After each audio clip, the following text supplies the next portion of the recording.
Bismillahirrahmanirrahim. Assalamualaikum warahmatullahi wabarakatuh.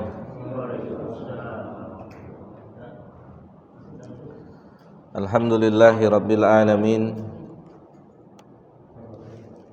Wassalatu wassalamu atamani akmalani alal mab'uthi rahmatan lil alamin. Wa ala alihi wa ashabihi wa man sara ala nahjihi ila yaumiddin, amma ba'd. Baik jamaah yang dimuliakan oleh Allah Subhanahu wa taala, kita melanjutkan kembali kajian kita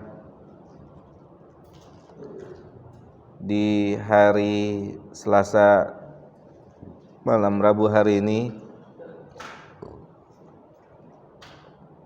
Kita akan memasuki pembahasan yang berkaitan dengan perbuatan-perbuatan atau hal-hal yang dianggap sepele oleh manusia, padahal dia bagian daripada dosa besar.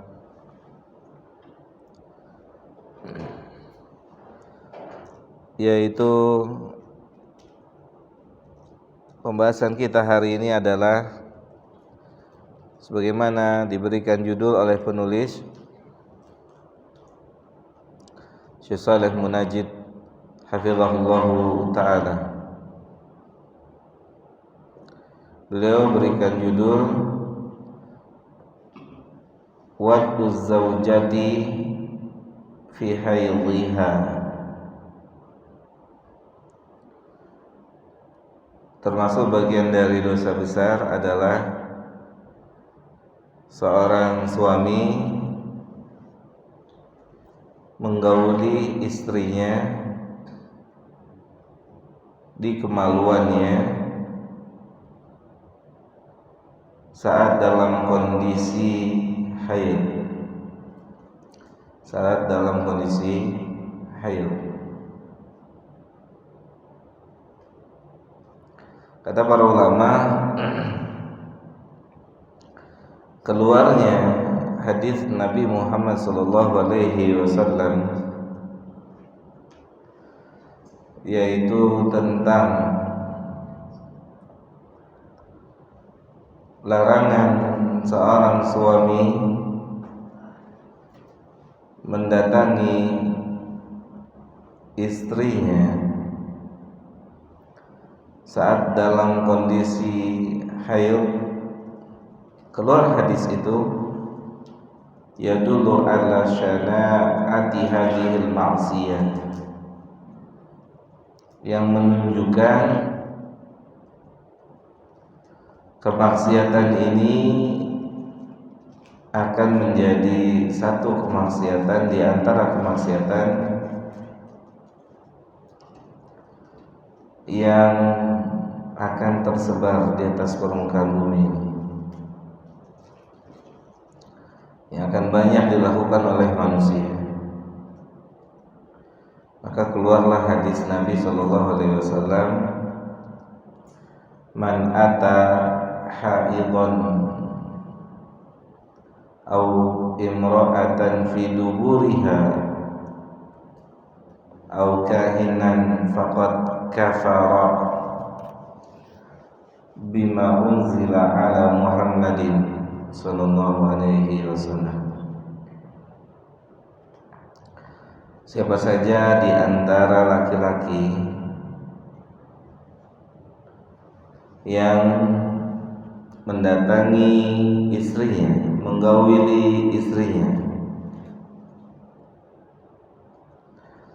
dalam kondisi haid, digauli kemaluannya, atau siapa saja seorang atau siapa saja suami yang menggauli istrinya pada duburnya, atau siapa saja yang mendatangi dukun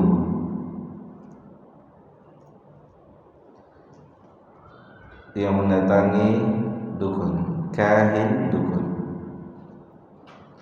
Ada 3 amal yang dikatakan oleh Nabi SAW, yaitu mendatangi wanita yang sedang haid pada kemaluannya. Yang kedua, mendatangi wanita, menggauli wanita pada duburnya. Kemudian yang ketiga, mendatangi dukun. Kata para ulama, keluarnya hadis ini menunjukkan akan tersebarnya dosa ini di atas permukaan bumi. Dan ternyata apa yang disabdakan oleh Nabi ini berupa larangan ini menjadi sebuah kenyataan. Banyak manusia yang melanggar, ya, banyak yang mendatangi dukun dengan nama-namanya yang indah hari ini. Ya, nama dukun bagus ya. Hari ini namanya apa? Banyak ya. Namanya bagus ya, Pak? Nama buat mereka bagus-bagus ya. Hakikatnya dukun.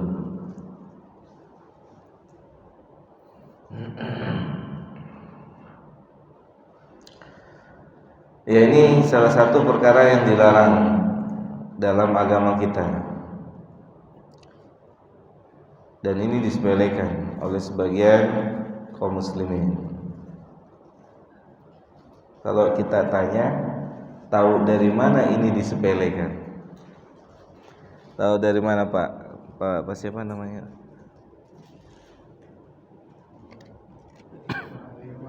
Hah? Pak Irwan. Tahu dari mana coba?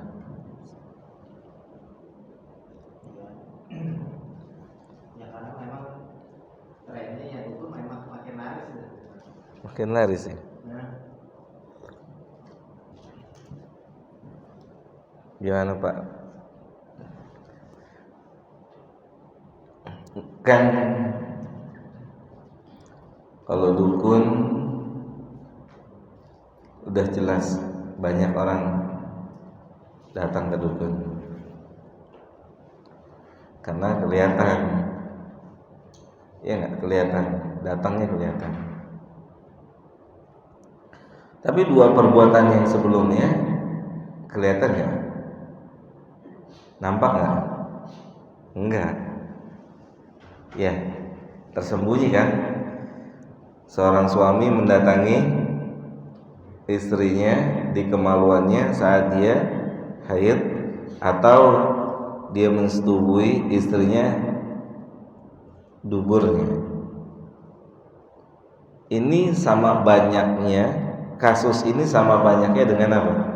Dengan orang-orang yang mendatangi dukun. Tadi pertanyaannya, tahu dari mana kita banyak kasus ini? Dari hadis Nabi. Karena Nabi melarang karena akan terjadi banyaknya kasus ini, maka dilarang oleh Nabi kita Muhammad sallallahu alaihi wasallam. Sama seperti apa? Tato Nabi melarang, melaknat. Antum tahu sejarahnya tato? Dulu kalau berdasarkan konteks nas hadis, itu yang tatoan dulu perempuan. Justru perempuan yang tatoan. Yang bertato itu perempuan. Hari ini campur, laki dan perempuan banyak yang bertato. Baik jamaah yang dimuliakan oleh Allah Subhanahu wa taala, kita lihat firman Allah Jalla Jalaluhu yang dibawakan oleh penulis dalam surah Al-Baqarah ayat 222. Surat Al-Baqarah ayat 222.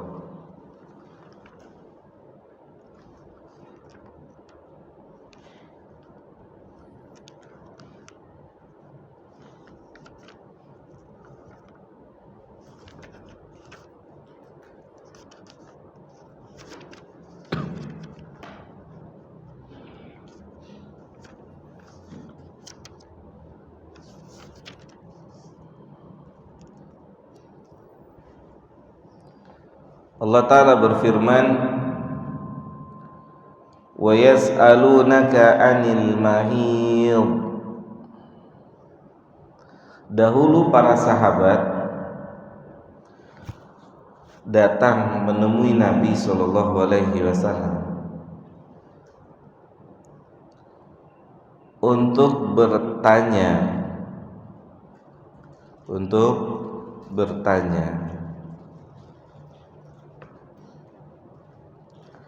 tentang permasalahan-permasalahan yang mereka tidak ketahui.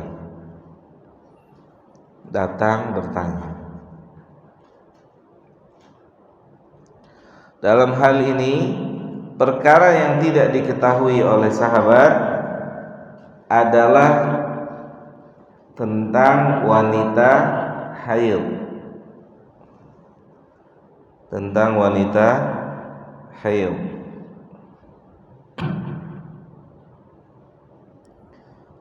Taib. Karena kenapa atau apa alasan para sahabat datang bertanya tentang status wanita haid?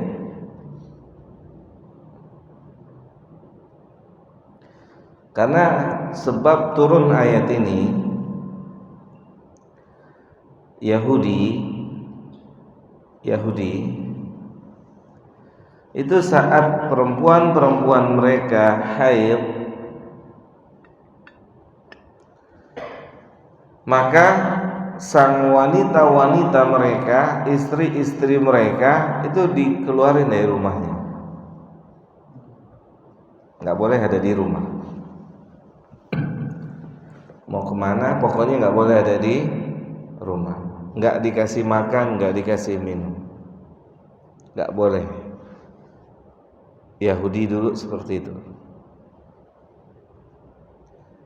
gitu kelakuannya Yahudi.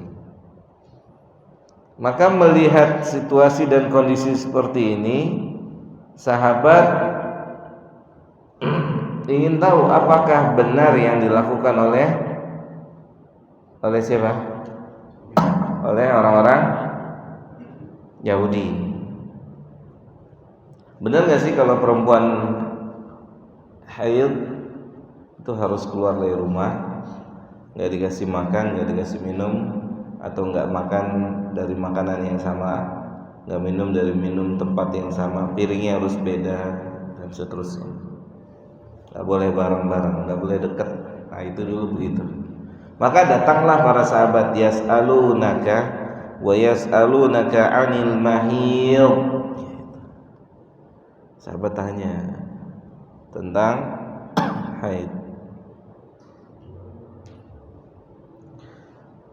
Kemudian yang merespon sikapnya Yahudi itu Allah langsung. Ya, yang merespon Allah langsung. Qul, Allah yang merespon sikapnya siapa? Yahudi. Katakan, jawab, setahu. Huwa ada.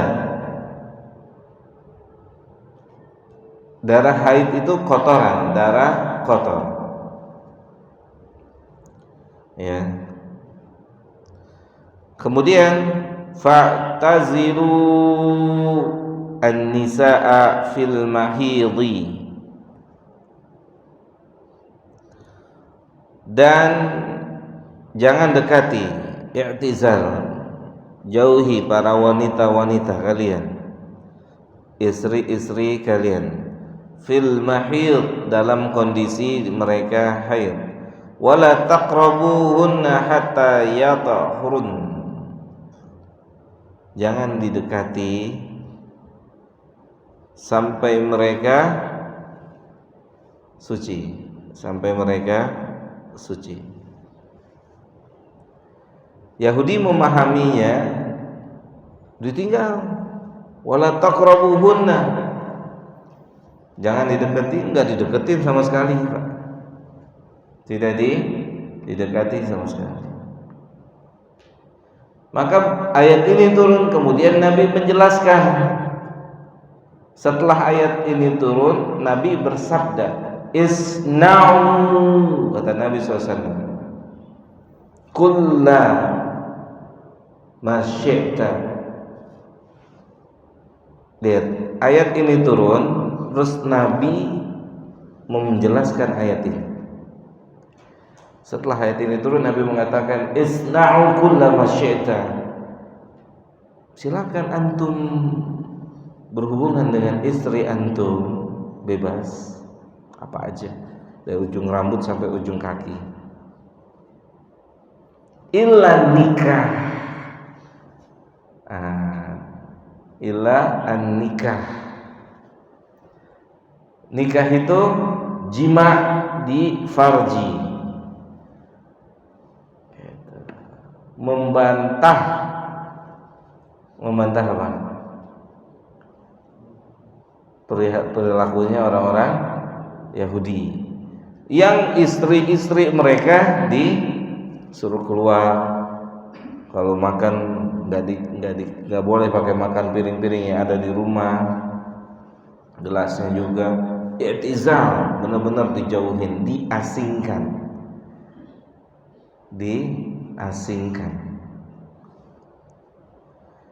Maka turun ayat ini, kemudian Nabi mengatakan isna'u, silakan, boleh cumbui istri antum, boleh, silakan.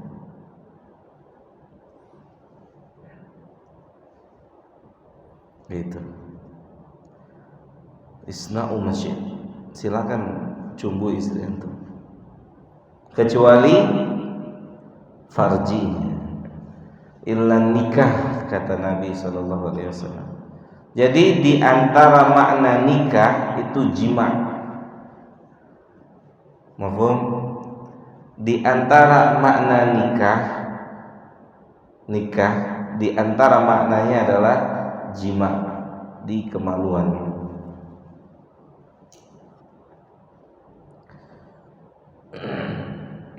Nah,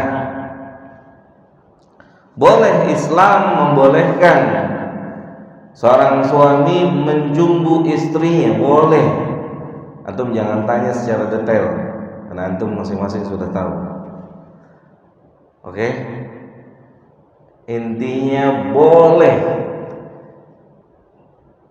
nggak perlu didetailkan kan ya, udah ma'ruf, sama-sama sudah beristri kita umumannya.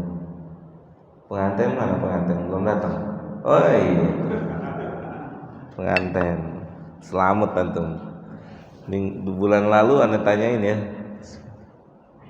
Namanya siapa mas? Antum mas?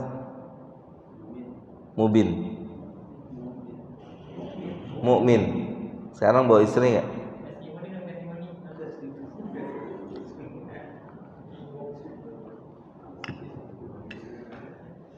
Jadi kalau antum pas baru nikah, akad, istri antum haid nggak? Belum, enggak. Selamat berarti ya.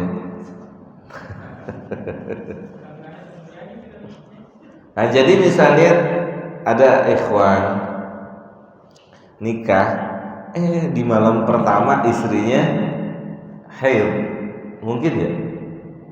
Mungkin ya Pak ya, sangat mungkin ya. Jangan sedih, antum lakukan aja sama istri, boleh. Yang nggak boleh farjinya, yang tidak boleh farjinya.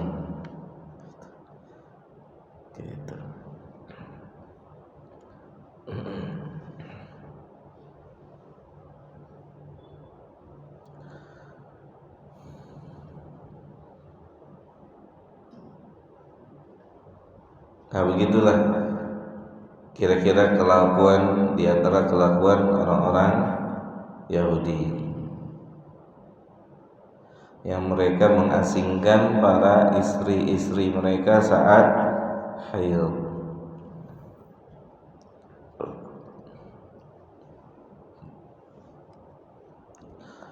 Nah, Nabi bilang illa nikah, kecuali di farjinya.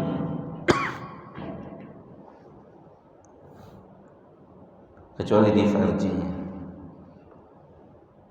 di kemaluannya. Dan ini menunjukkan adanya, kata para ulama, manusia yang nggak kuat akhirnya menikmati farjinya sang wanita atau istri saat istrinya sedang haid. Itu dilarang, tidak boleh. Itu bagian daripada dosa besar.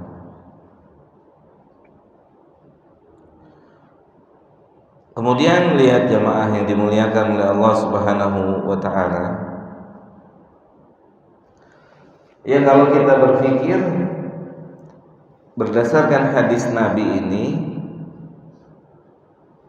yang dijelaskan oleh para ulama, menunjukkan banyaknya laki-laki yang menempatkan kemaluannya di kemaluan istrinya saat istrinya sedang haid.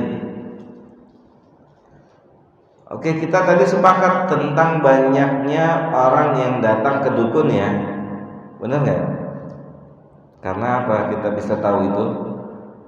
Karena perbuatannya kelihatan, nampak.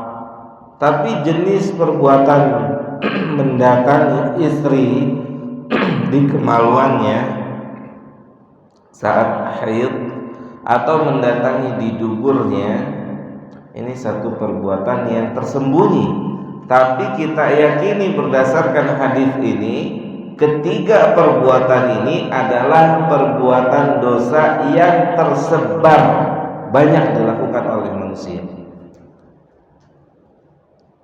Banyak dilakukan oleh manusia.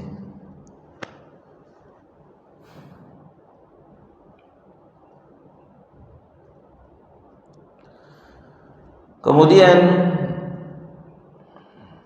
Allah Jalla Dzikruhu berfirman di kelanjutan ayatnya, fa idza tatahharna fa'tuhunna min haitsu amarakumullah. Dan jika seorang wanita telah suci,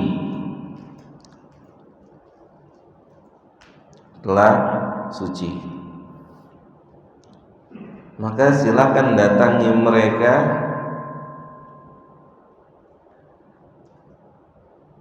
dari tempat yang diperbolehkan oleh Allah Subhanahu wa ta'ala,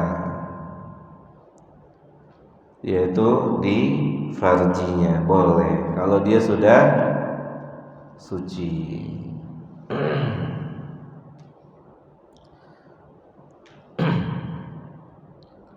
Nabi bersabda, dibawakan hadis diriwayatkan oleh Imam Tirmidzi dari sahabat Abu Hurairah radhiyallahu taala anhu. Beliau mengatakan, man ataha idan au imra'atan fi duburiha au kahinan faqad kafara bima unzila ala Muhammadin. Siapa saja di antara suami yang mendatangi menggauli istrinya pada farjinya saat istrinya sedang kondisi haid, atau siapa saja di antara suami yang mendatangi istrinya di duburnya, atau siapa saja yang mendatangi dukun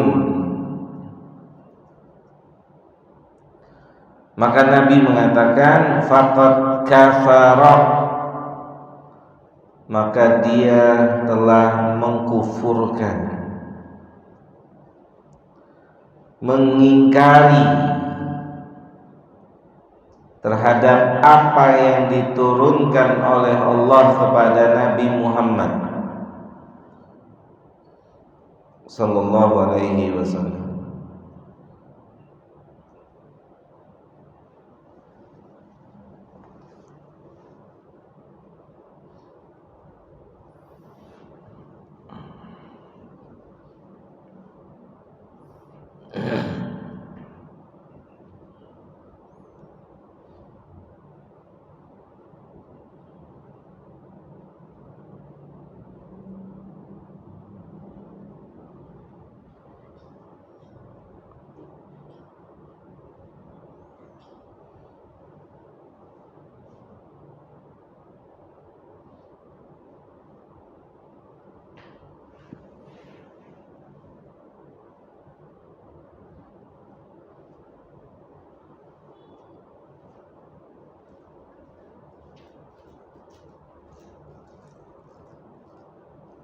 Baik.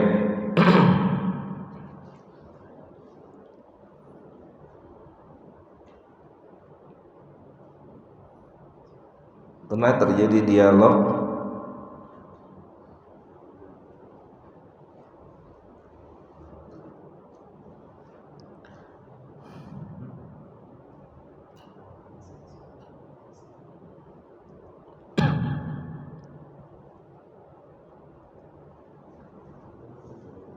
antara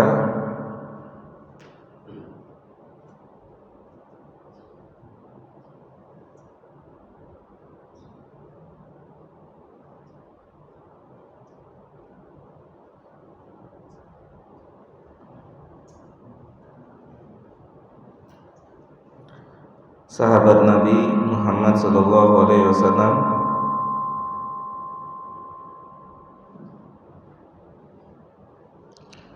Abdullah bin Mas'ud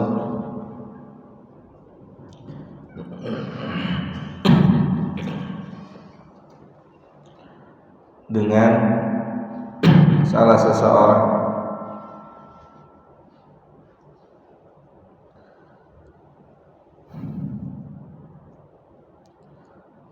yang mengingkari tentang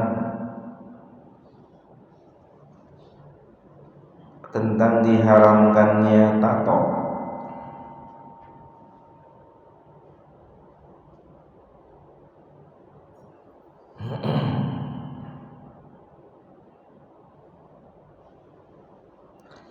Yang mana Abdullah mengatakan dilaknat oleh Allah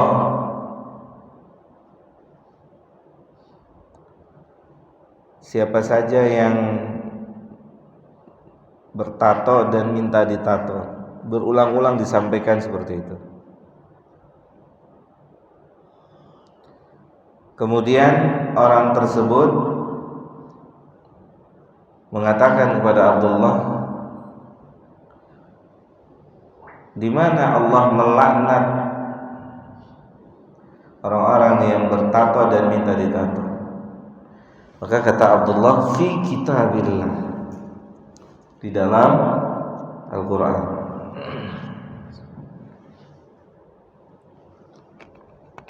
Dicarilah ayat itu sama siapa?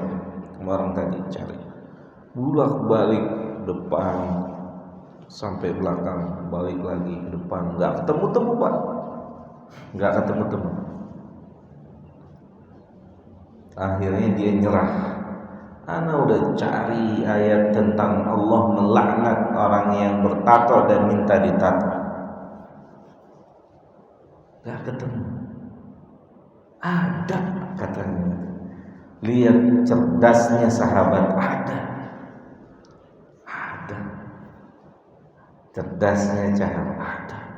Mana ayatnya? Dibacakan firman Allah dalam surah Al-Hasyr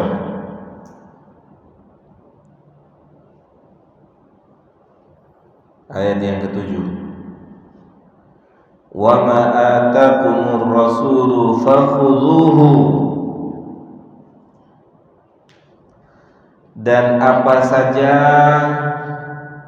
yang datang kepada kalian dari Muhammad Rasul sallallahu alaihi wasallam, maka ambil. Kata Allah itu. Ini sebuah rekomendasi dari Allah. Apa saja yang datang dari Muhammad berarti asalnya dari mana? Dari Allah. Apa saja yang datang dari Muhammad, pesannya Allah, fakhudhuhu, ambil. Karena yang datang dari Muhammad ibn Abdullah, Nabi kita, itu semuanya berasal dari Allah, wahyu, ambil semuanya. Wa ma nahakum anhu fantahu, dan apa saja yang dilarang, dan apa saja yang dilarang oleh siapa? Oleh Nabi, maka tinggalkan. Karena apa? Karena semua yang dilarang oleh Nabi, pasti larangan itu berasal dari Allah. Itulah ayat ini menunjukkan cerdasnya sahabat. Jelas? Dia nggak ketemu cari ayat tentang dilaknatnya orang yang bertato dan minta ditato, nggak ketemu, bolak-balik. Paham nggak? Ngerti? Makanya dalam hadis ini yang sedang kita bahas tentang 3 golongan, faqad kafara bima unzila ala Muhammadin. Siapa yang melakukan 3 perbuatan ini, mendatangi istri pada kemaluannya saat haid, mendatangi istri di duburnya, atau mendatangi dukun, siapa saja yang mendatangi atau melakukan 3 perbuatan ini, maka dia telah mengkufuri, mengingkari apa yang telah diturunkan oleh Allah kepada Muhammad. Apa yang diturunkan oleh Allah kepada Muhammad? Apa? Wahyu. Lebih spesifik lagi apa? Yang diturunkan oleh Allah kepada Nabi Muhammad dalam hal ini berkaitan dengan ini apa? Firman Allah surat Al-Baqarah itu ayat berapa? 222. Jelas kan? Coba siapa yang bisa jelasin?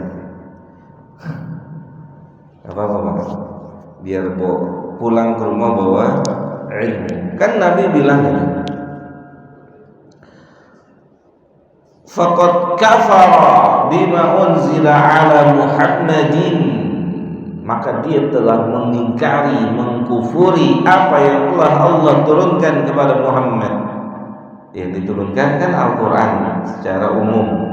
Secara detail yang berkaitan dengan ini adalah berhubungan dengan firman Allah di surat Al-Baqarah itu, yang isinya apa? Yang isinya apa? Larangan dari Allah Jalla Dzikruhu mendatangi para wanita di kemaluannya saat mereka dalam kondisi haid. Mafhum? Jelas? Jelas Pak? Siapa nama itu? Ahmad. Jelas Pak Ahmad?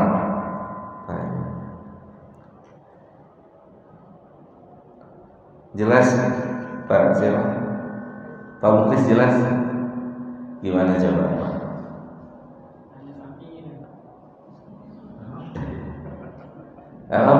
biar nanti pulang ke rumah bawa ilmu. Atau nanti habis sholat isya. Ini udah azan. Udah azan. Kita habis sholat isya.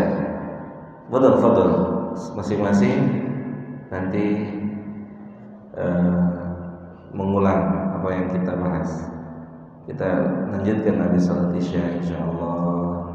Pertanyaannya,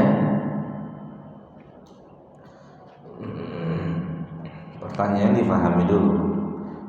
Yaitu kan Nabi bilang sungguh telah mengingkari, mengkufuri apa yang Allah turunkan kepada Muhammad. Gitu. Ya, nanti kita lanjut habis salat Isya.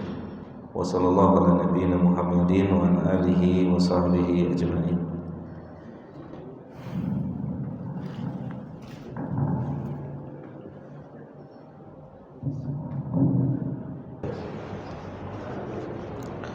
Bismillah, alhamdulillah, wassalatu wassalamu ala rasulillah wa ala alihi wa ashabihi wa man walaha ma ba'd.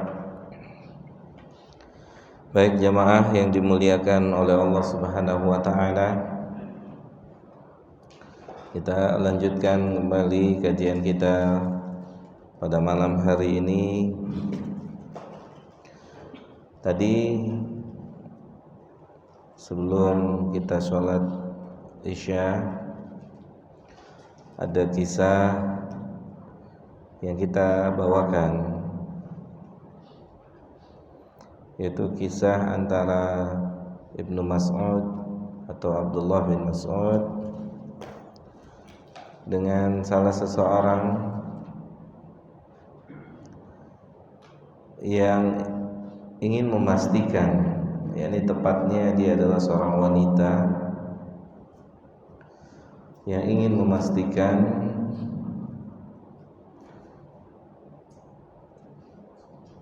benarkah Ibnu Mas'ud mengatakan Allah melaknat siapa saja yang bertato dan minta ditato. Maka tadi kita sebutkan sang wanita tersebut telah mencari ayat tersebut dalam Al-Quran, ternyata tidak dia temukan.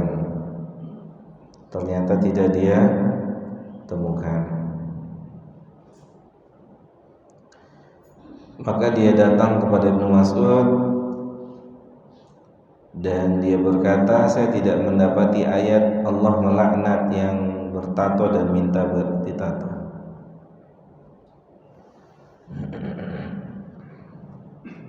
Maka Abdullah membacakan firman Allah dalam surah apa? Al-Hasyr ayat yang ke-7. Wa ma atakumur rasulu fakhudhuhu. Ini satu keputusan dari Allah. Apa saja yang datang kepada kalian manusia yang ditetapkan dari Muhammad Nabi kita sallallahu alaihi wasallam, maka ambil.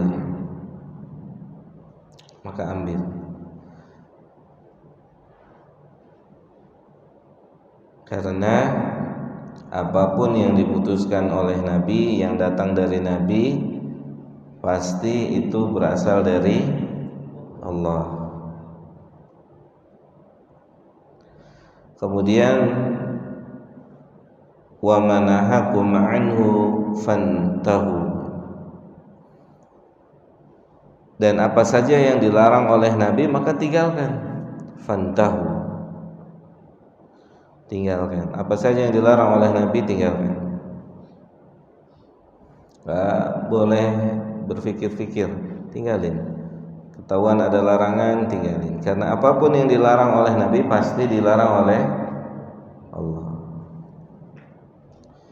Maka inilah bentuk kecerdasan dari Abdullah bin Mas'ud saat berkata Allah melaknat orang-orang yang bertato dan minta tato. Karena Nabi pernah melaknatnya. Paham? Nabi pernah melaknat. La'anallah gitu. Terus perempuan ini tanya, di mana kalau Allah pernah melaknat tuh di mana? Paham enggak? Mukmin paham enggak? Hah? Jadi dia ini penasaran. Ini Abdullah mengharamkan. Abdullah mengatakan Allah melaknat. Di mana? Enggak ada ayatnya. Dibawakan oleh Abdullah ayat ini, yaitu apa yang Nabi larang maka tinggalkan. Termasuk yang dilarang oleh Nabi adalah orang-orang yang bertato dan minta ditato, dilaknat. Berarti siapapun yang dilaknat oleh Nabi maka dia dilaknat oleh Allah. Baru nyambung tuh siapa? Sang wanita tadi baru nyambung dia. Nah, di sini kita harus paham tentang kajian kita malam hari ini. Ya, Nabi mengatakan siapa saja yang mendatangi atau menggauli kemaluan istrinya saat haid, saya pertegas ya, kemaluan istrinya. Selain itu saat haid boleh, apa aja boleh kecuali kemaluan. Siapa saja mendatangi istrinya di duburnya, siapa saja yang mendatangi dukun, maka konsekuensinya kufur. Faqad kafara bima unzila ala Muhammadin, maka dia telah mengingkari, mengkufuri apa yang telah diturunkan kepada Nabi Muhammad berupa Al-Quran. Mungkin kita bertanya, apa maksudnya? Kan gitu ya. Apa maksudnya?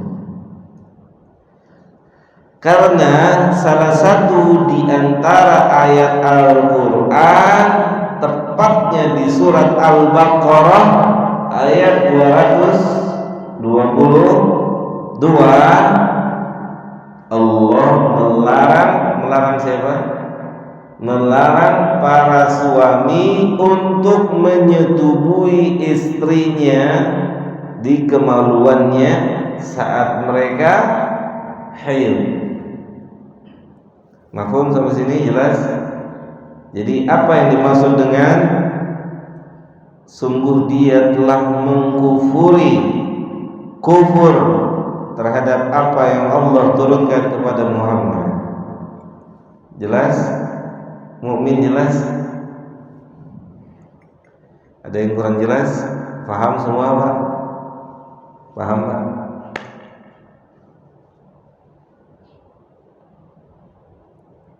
Coba diulang. Siapa yang mau ulang? Mas, silakan.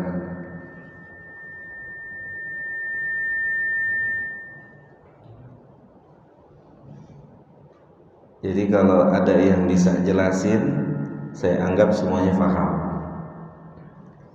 Perwakilan, tafadhol. Apa yang dilarang oleh Rasulullah Sallallahu alaihi wasallam itu adalah merupakan larangan dari Allah. Terkait dengan larangan mendatangi atau menggauli istri yang sedang haid, itu langsung Allah yang perintahkan atau larang melalui wahyu ayat Al-Baqarah ayat 222 bahwa Allah melarang para suami menggauli istri-istrinya yang sedang Sehingga jadi makna dari siapa yang mendatanginya maka dia telah kufur terhadap apa yang diturunkan oleh Allah kepada Nabi Muhammad. Gitu. Jelas? Yang lain paham? Siapa lagi yang mau coba? Pak Mukhlis.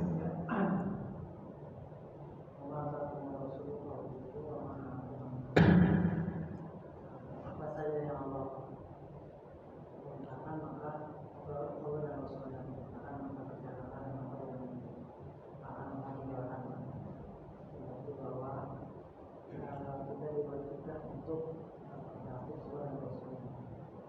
Dan dalam ayat 222 Al-Baqarah ini spesifikasi lagi Allah menjelaskan tentang larangan untuk melakukan perbuatan menjadi istri, itu namanya salah seks. Yang kedua juga mendatangi dukun, dan yang ketiga adalah menjadi pada dukun. Ya. Jadi antum faham yang dimaksud dengan perkataan Nabi, maka dia telah mengkufuri apa yang telah Allah turunkan kepada Muhammad sallallahu alaihi wasallam. Faham ya? Paham atau tidak? Berarti siapa saja yang mengerjakan 3 perbuatan ini berarti dia telah mengkufuri apa yang telah diturunkan, yaitu berupa Al-Qur'an.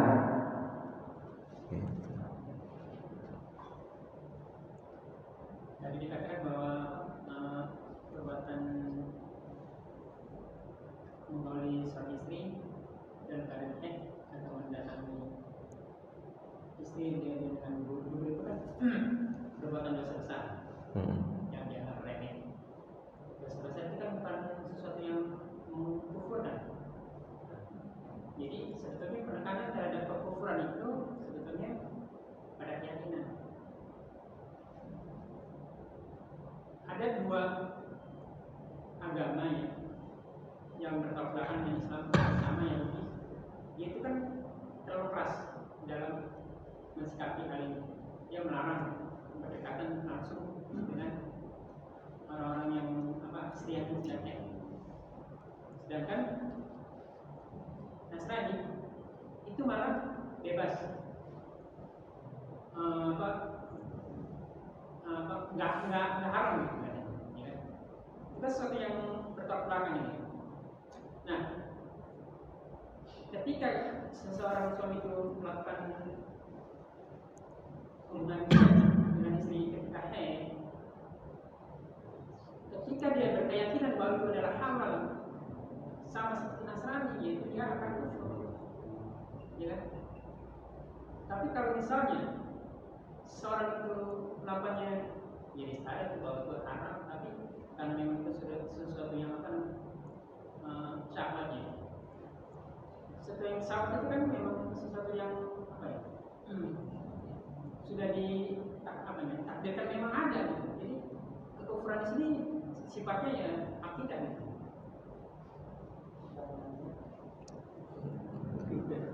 Sebenarnya ini bukan pertanyaan, taklik namanya. Taklik itu komentar. Ya Pak ya. Benar ya Pak? Senyum atuh Pak, senyum, jangan tegang gitu mukanya.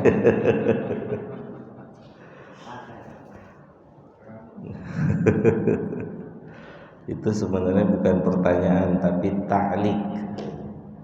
Ta'liq. Tayyib. Sebelum sampai tingkat kufur,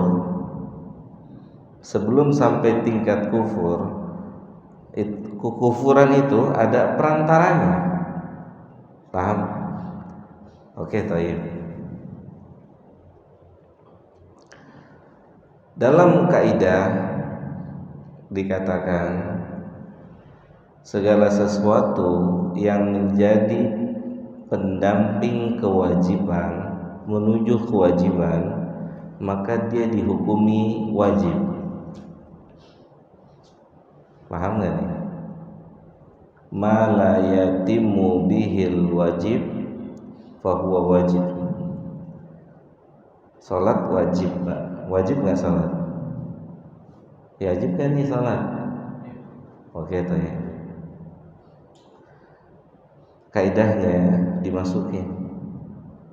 Semua sesuatu yang menjadikan salat itu sah jadi wajib nggak? Jadi wajib. Apa aja, Pak? Apa aja? Berwudu, terus wajib semua. Oke, baik. Berarti semua perkaranya jadi wajib karena apa? Karena sholat tadi. Sholatnya kan wajib gitu. Makanya nanti ada sujud syahwi itu saat ditinggalin. Ya enggak? Belum ke pembahasan antum. Ujung-ujungnya perbuatan maksiat itu kufur. Mafhum nggak jelas ya? Iya, memang dia urusan akidah, sepakat kufur. Tapi disinilah puncak kemaksiatan penghantar pada kekufuran. Jangan. Iya, kita tidak mengkufuri pelakunya, tetapi dengan dilakukan dan rutinitas perbuatan itu dikerjakan, maka ini dia bisa mengkufuri tentang diharamkannya perbuatan ini. Makanya dilarang semua yang menghantarkan pada kekufuran. Paham? Jelas ya? Iya, tidak divonis. Contoh gini misalnya. Terus bagaimana dengan hadis Nabi Sallallahu Alaihi Wasallam? Nabi bilang ini, man taraka shalah faqad kafar. Gitu. Siapa saja yang meninggalkan sholat kufur. Nabi yang berkata. Kan sebagian ulama mutasyadid. Hari ini sebagian ulama dan sepanjang zaman ada ulama yang mutasyadid, kufur, nggak sholat kufur, keluar dari Islam. Taib itu puncak tertinggi hukuman bagi siapa? Orang yang nggak sholat. Makanya dilarang, jangan ditinggalin. Paham nggak maksudnya? Kenapa? Karena dengan sengaja meninggalkan, kemudian terbiasa meninggalkan, itu bisa pindah dari yang statusnya cuman dosa naik kepada puncaknya apa? Kufur. Jelas? Jadi saat Nabi mengatakan faqad kafar itu tidak tertutup kemungkinan sebelum jadi kufur itu dia bertahap, ada perantaranya. Ya kan? Coba nih, antum mau contohin apa dari dosa yang jadi seakan-akan tidak dosa? Apa coba? Apa ya? Rokok. Ya kan? Rokok. Kita ambil contoh itu ya. Mau nggak nih? Sepakat nggak mau diambil contoh itu? Rokok.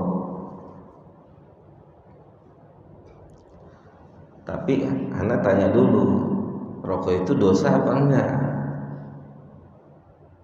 Dosa enggak? Yang antum yakini gimana? Dosa. Repot kalau anak tanya rokok dosa, antum bilang enggak kan gitu. Ya nggak bisa jadi pembahasan. Oke, kita sepakati dosa. Tidak memudaratkan diri sendiri dan orang lain. Sahih? Benar kan? Sepakat ya? Memudaratkan diri sendiri dan orang lain. Nggak boleh kan? Tidak boleh. Nggak boleh. Karena terbiasa dan jadi biasa, rutinitas, ingat lagi nggak itu dosa? Hah? Enggak. Bahkan bisa suatu ketika dia akan bela mati-matian yang tadinya dia termasuk orang yang apa? Mengharamkannya misalnya. Tapi ketika dia sebagai penikmatnya, dia akan bela mati-matian. Dia akan cari siapapun ustadz yang membolehkan untuk cari kebenaran atau pembenaran. Kebenaran atau pembenaran? Pembenaran. Begitu. Jelas maksudnya? Jadi yang dimaksud dengan kufur. Nanti walaupun semua itu kan butuh proses. Makanya semua perbuatan dosa itu bisa berakibat kufur walaupun dia tidak mengerjakan. Makanya dilarang sama Nabi. Apa yang dilarang? Perbuatannya. Karena perbuatan itu ketika terus dilakukan, yang di awal dia meyakini sebagai perbuatan dosa dan maksiat, ya, di awal dia meyakini itu dosa dan maksiat, masih minta ampun sama Allah.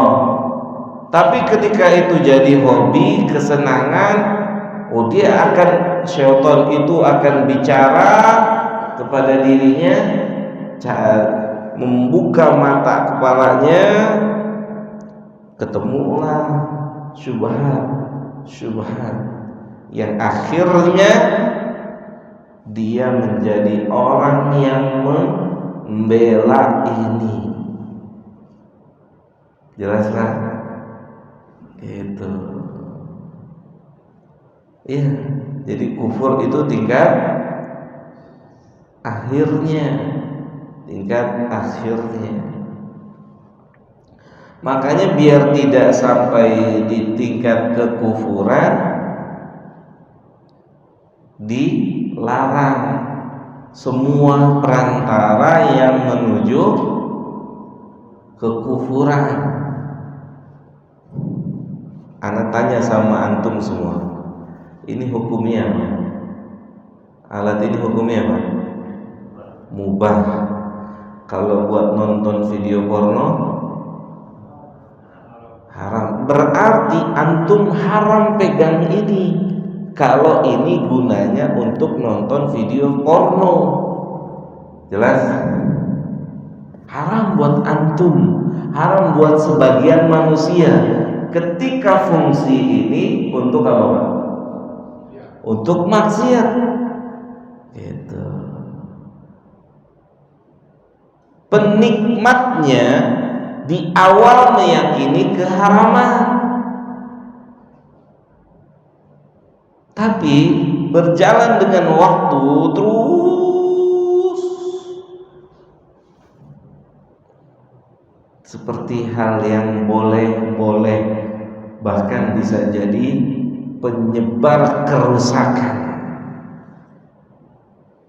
Jelas semua?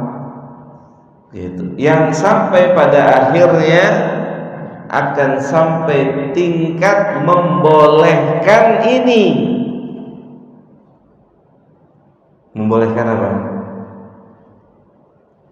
Membolehkan nonton yang sudah jelas dilarang. Berarti ada kekufuran nggak di sini? Ada kekufuran atau tidak? Kenapa? Menghalalkan yang dilarang, gitu. Makanya saat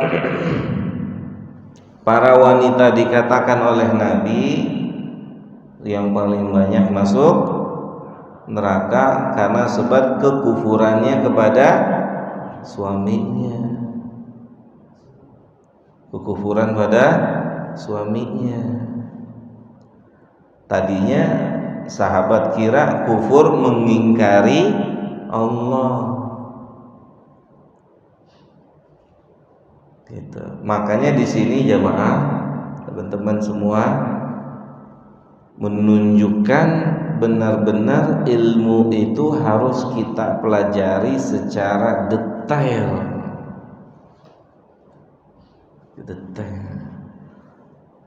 Gitu. Antum pernah dengar nggak hadis Nabi bilang gini?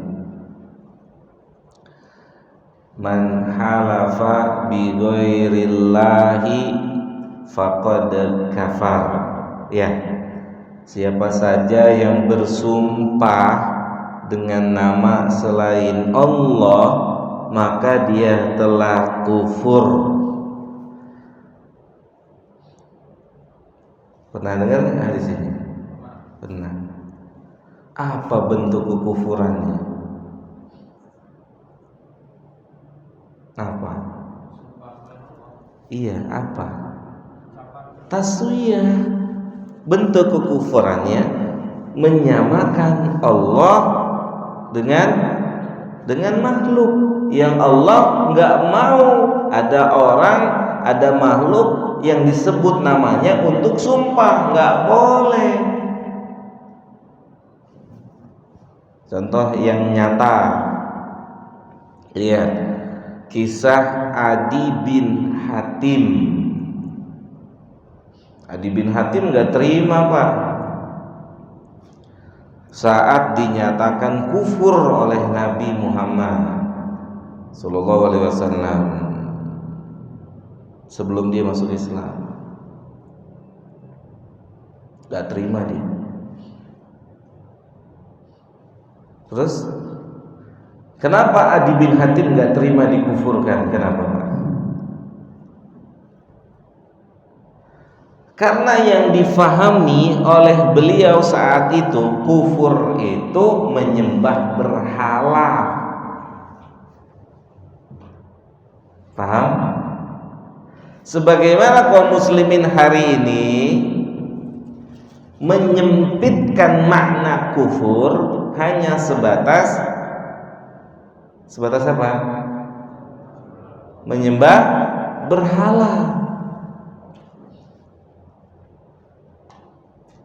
Nah, saat itu Adi bin Hatim memahami, oh, tidak terima dinyatakan kufur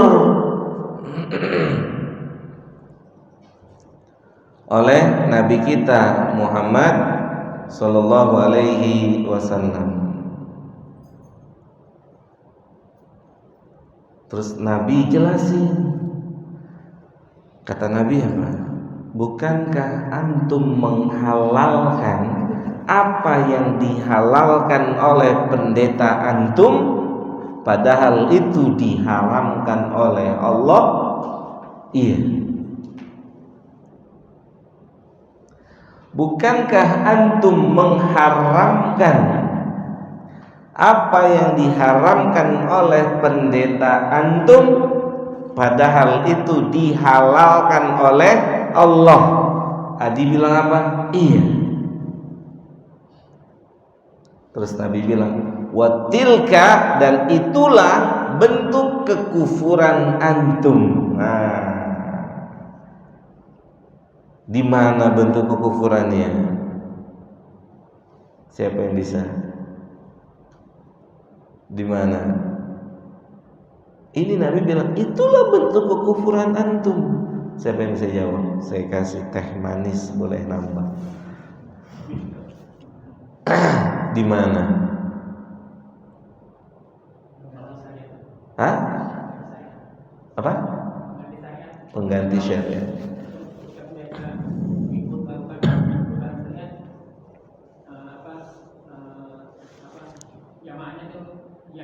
Iya. Iya, simpelnya gini. Ada nggak manusia yang ucapannya benar semua? Ada nggak? Nggak ada.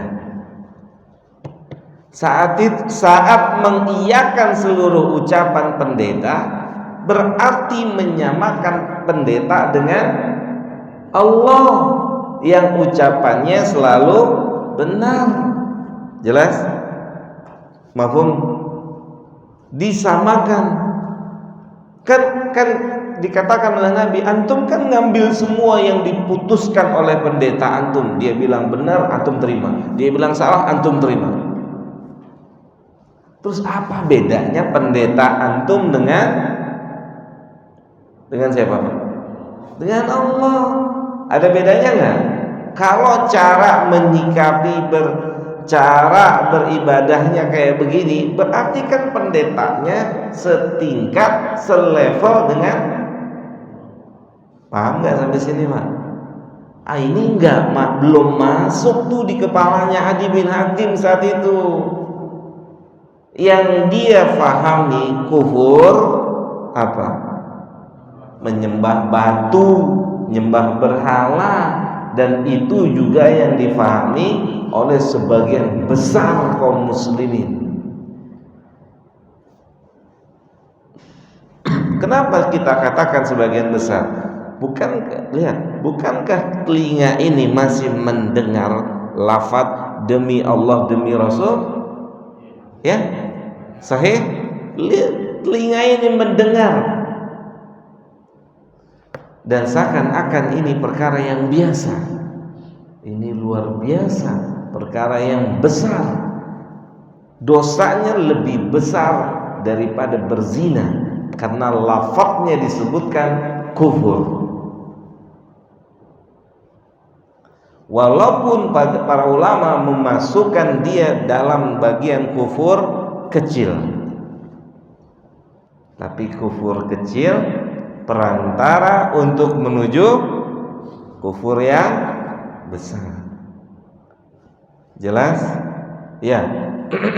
Kalau suatu ketika manusia melakukannya, menyetubuhi istrinya di kemaluannya, dia sadar itu salah, itu keliru, bertobat, tobatan nasuha, ya nggak jadi kufur.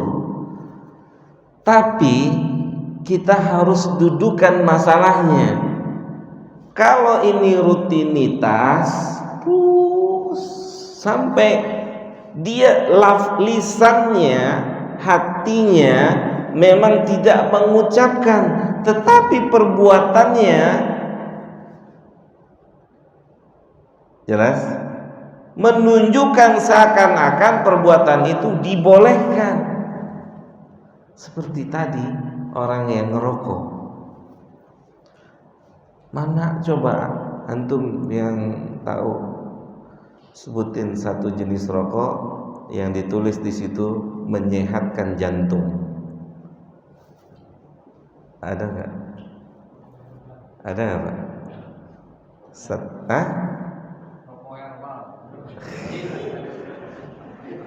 Yakin?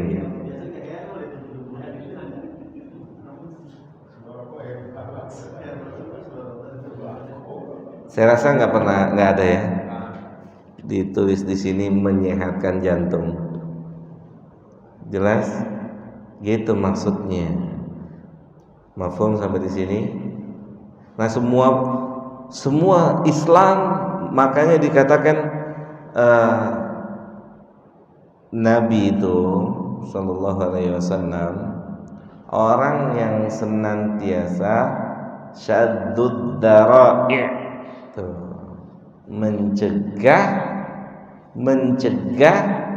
terjadinya keburukan, bukan mencegah. Nabi itu mencegah seluruh perantara yang menuju kepada keburukan.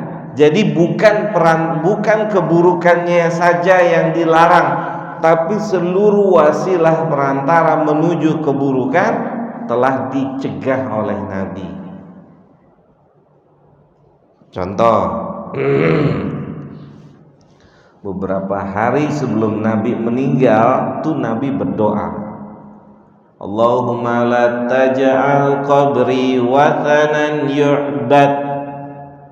Ya Allah, janganlah Engkau jadikan kuburanku seperti berhala yang disembah. Nabi berdoa beberapa hari sebelum apa? Meninggal. Ya Allah, janganlah Engkau jadikan kuburan saya seperti kuburan-kuburan nabi-nabi Bani Israel yang disembah oleh umatnya. Ya Allah, jangan jadikan kuburan saya seperti wasanan yu'ba, berhala yang disembah. Mohon izin. Ketika ini dilanggar, jadi nggak kuburan-kuburan hari ini disembah? Ya kan? Nyata nggak? Apa jadinya tuh makam Nabi kalau nggak dijagain?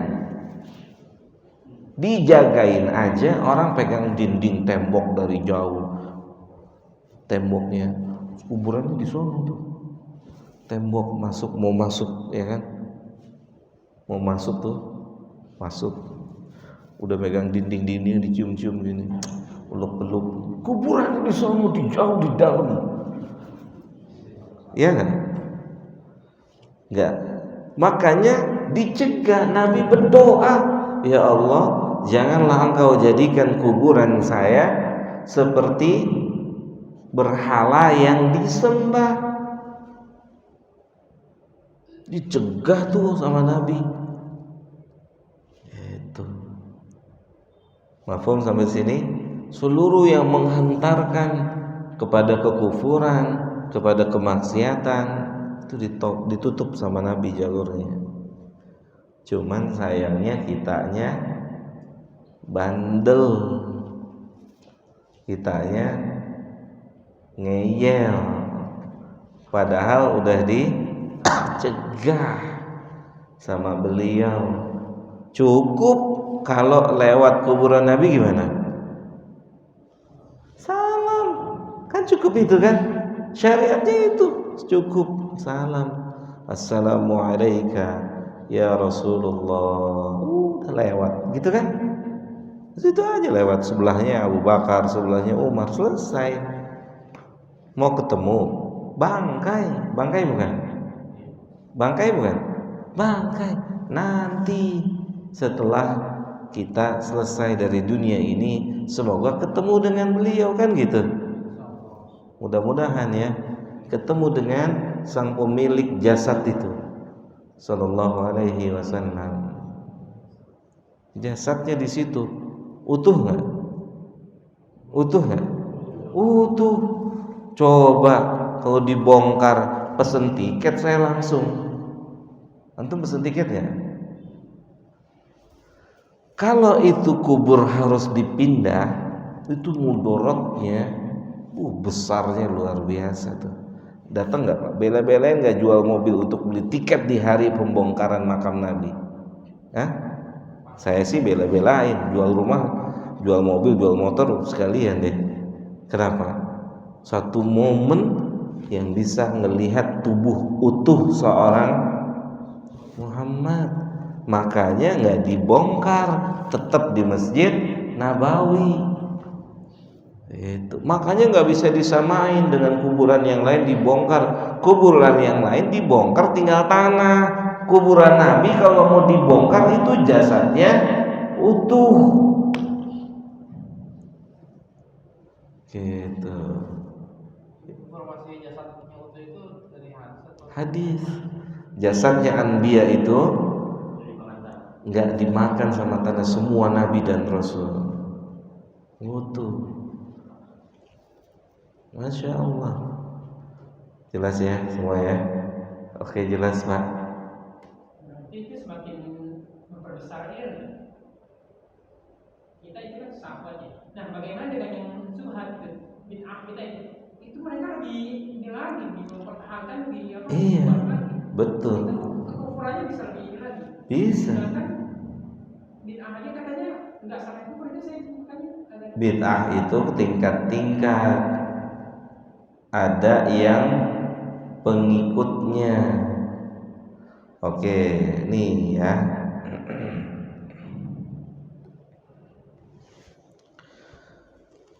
Ini kita bicara tentang perbuatan bid'ah. A. Seseorang melakukan perbuatan bid'ah A. Secara hukum syar'i melalui penelitian para ulama menyimpulkan perbuatan itu bid'ah. Oke? Jelas?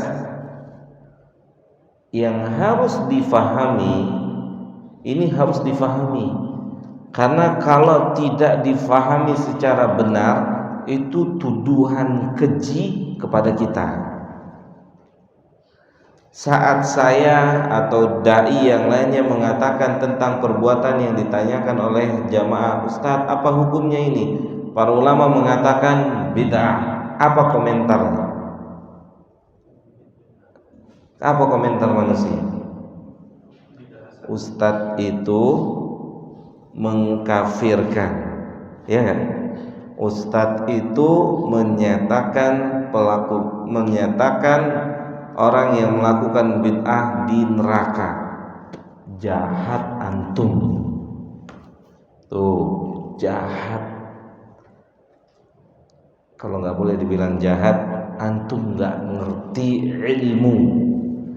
Yang dikomentari pelakunya apa perbuatannya? Jelasnya apa? Ustadz, hukum ini bid'ah, dipotong langsung. Jangan sama ustadz mengkafirkan, menerakakan. Siapa yang mengkafirkan? Ya enggak? Siapa yang menerakakan? Kalau fa'il, pelaku kan bertingkat-tingkat. Tidak setiap perbuatan dosa. Nah, ini kaidah nih. Kaidah antum fahami. Tidak setiap perbuatan dosa pelakunya dihukum. Hah? Itu kaidah. Sama sebaliknya, tidak setiap perbuatan kebaikan pelakunya mendapatkan pahala. Itu kaidah. Tidak setiap pelaku dosa dihukum. Ya, paham? Contohnya, orang yang melakukan dalam kondisi lupa dihukum? Dihukum nggak, Pak? Enggak. Nabi mengatakan sallallahu alaihi wasallam, Allah memaafkan jika seseorang benar lupa. Antum lupa di bulan Ramadan makan, batal? Suruhnya kata Nabi lanjutin makan apa lanjutin puasa? Menunjukkan antum gak dosa, lanjutin puasanya. Jelas sampai sini? Ini yang harus diberikan pemahaman kepada saudara kita, saudari kita, sehingga mereka tidak salah paham. Ini apa namanya? Ini ulahnya siapa? Ulahnya siapa? Kalau perbuatan tetap perbuatan yang harus dikatakan haram, bid'ah, gak bisa. Ada, kita bicara hukum negara deh, Pak. Tawuran sekolah atau tawuran warga berkorban 3 orang meninggal. Yang ikut tawuran 100 orang, semuanya diperiksa. nanti hukumnya sama atau beda? Kenapa beda? Dibedakan apanya, Pak? Pelakunya, otaknya, pegang senjatanya, ya enggak? Beda enggak? Beda. 100 orang ditetapkan sebagai tersangka, hukumannya sama apa beda? Dari 100 orang ini masih mungkin ada yang bebas nggak? Mungkin. Dia mau pulang kebetulan bareng, ya nggak? Setelah diperiksa, ini anak nggak ikut tawuran, nggak bawa senjata, qadarullah saat dia pulang posisi tawuran. Orang polisi aja bisa buktikan itu, bisa nggak? Bisa atau tidak? Bisa. Dan lebih bisa lagi siapa? Allah. Makanya Syekh Muhammad Shalih Utsaimin mengatakan tentang perbuatan bid'ah dalam kitab Qaul Mufid ala Kitab Tauhid, kata Syekh, kalau pengekornya ya yang nggak tahu apa-apa seperti antum dulu, seperti kita dulu yang cuman ikut-ikutan, ya kan, nggak tahu, benar nggak, ikut-ikutan aja kan, gitu kan, ikut-ikutan. Setelah tahu, setelah belajar, oh salah ternyata kan, gitu. Kalau pengekornya yang nggak ngerti, yu'fa anhu, dimaafkan.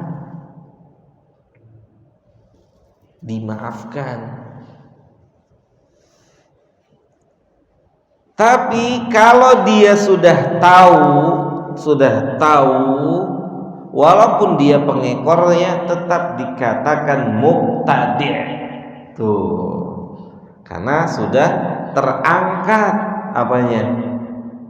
Uzurnya, ketidaktahuannya. Berarti nggak ada yang bisa pura-pura tidak tahu.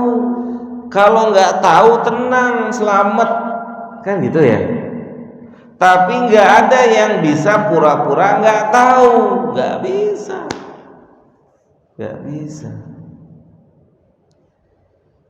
Jelas sampai sini ya, gitu. Jangan ngaji sama dia. Dia suka membid'ahkan, menerakakan, mengkafirkan. Ana mau tanya sama antum yang ngaji nih, pernah nggak antum dengar saya, ustadz yang lain, ketika mengomentari sebuah amal plus mengomentari pelakunya kekal di neraka atau masuk neraka? Kan yang dikomentari apa ya? Perbuatannya. Jahat nggak tuh orang? Jahat nggak? Jahat. Siapa? Oh, kita juga belum tentu masuk surga, ya nggak? Berani-berani bilang orang neraka. Ya kan, kalau 5 kali 5 30, antum bilang salah nggak? 5 kali 5 sama dengan 30. Antum bilang salah nggak? Nggak boleh merasa benar sendiri antum. Terus gimana dong? Kan 5 kali 5 25. Ketika antum bilang salah, yang mengatakan 30, antum dibilang, tar dulu, belum tentu, ya nggak? Keder nggak pala antum? Paham Pak? 5 kali 5 ikhtilaf ulama. Jangan merasa benar sendiri. Itu. Kebenaran itu hanya Allah yang tahu. Antum jawab, kalau kebenaran hanya Allah yang tahu, tidak Allah turunkan di bumi ini, terus masuk surganya gimana? Antum aja nggak tahu Bandung, nggak punya Google Maps, nggak ada yang tahu Bandung, nyampe nggak Bandung? Itu Bandung loh. Butuh nggak Google Map? Butuh nggak driver yang tahu jalan Bandung? Butuh nggak? Butuh atau nggak? Nyampe nggak? Antum gelap, Bandung gelap, nggak tahu. Bismillah aja deh. Bismillah. Tawakal yang salah. Bukan Bandung yang sampai malah nyampe mana kira-kira? Macem-macem. Aceh, Palembang, gitu. Banyak jalan menuju Roma. Iya, Roma banyak jalannya. Tapi menuju Allah kan Allah sudah bilang jalannya itu lurus, mustaqim, satu. Jelas Pak? Mafhum ya? Jahat nggak berarti? Yang jahat siapa? Fitnah kan itu penyebarnya, tanggung jawab besok di hari kiamat. Mohon izin, ada seorang syekh itu di setiap pengajian itu dia melaknat, mencaci Syekh Abdul Wahab. Ajib. Jadi sebelum mulai kajian itu syekhnya bilang, kita laknat dulu Abdul Wahab. Kita caci, dicaci, dimaki, dicaci, dimaki. Kedengeran nih sampai mamlakah. Ini ulama. Salah seorang dari mamlakah Saudi Arabia datang ke situ, duduk di majelis syekh. Ternyata benar, habis innal hamdalillah mencaci, mencela, memaki Syekh Muhammad bin Abdul Wahab. Majulah salah seorang talib ke depan, bawa buku yang sampulnya dia copot. Dia bilang, Syekh, ana mau baca buku ini, direkomendasikan nggak dibaca? Tolong diperiksa dulu. Jelas? Oke, sini pegang, taruh sini, ntar saya periksa. Besok atau di kemudian hari Syekh itu bilang, mana yang kasih buku ini, maju ke depan. Maju. Udah ana baca di buku. Kata dia, kata Syekhnya, nggak ada yang bisa bikin tulisan seperti ini kecuali orang-orang yang punya kadar keilmuan seperti Bukhari. Syekh yang mencaci maki Syekh Abdul Wahab, dia komentari, nggak ada yang bisa bikin tulisan kayak gini kecuali orang yang memiliki keilmuan seperti Bukhari. Merinding nggak antum dengar itu? Dikeluarin sampulnya. Syekh Alafu nih, sebenarnya sampulnya ada, ketemu nih penulisnya, Syekh Muhammad bin Abdul Wahab At-Tamimi. Tobat dia, tobatan nasuha tuh, ganti mulai saat itu dan seterusnya di majelis dia. Setelah memuji Allah, bersalawat pada Nabi, dia sanjung Muhammad bin Abdul Wahab. Gitu. Jahat nggak tuh fitnah? Ya kan? Jahat nggak tuh tuduhan? Sebagian saudara kita yang benci sama kita, yang nggak suka sama kita, kan kemakan fitnah. Sahih nggak? Nyata? Nyata. Gitu. Ada kayaknya udah 9:30 ya. Mudah-mudahan manfaat buat saya dan buat antum semua. Kurang lebihnya mohon maaf. Wassallallahu ala nabiyyina Muhammadin wa ala alihi wa sahbihi ajmain. Subhanakallahumma bihamdika asyhadu an la ilaha illa anta astaghfiruka wa atubu ilaika. Assalamualaikum warahmatullahi wabarakatuh.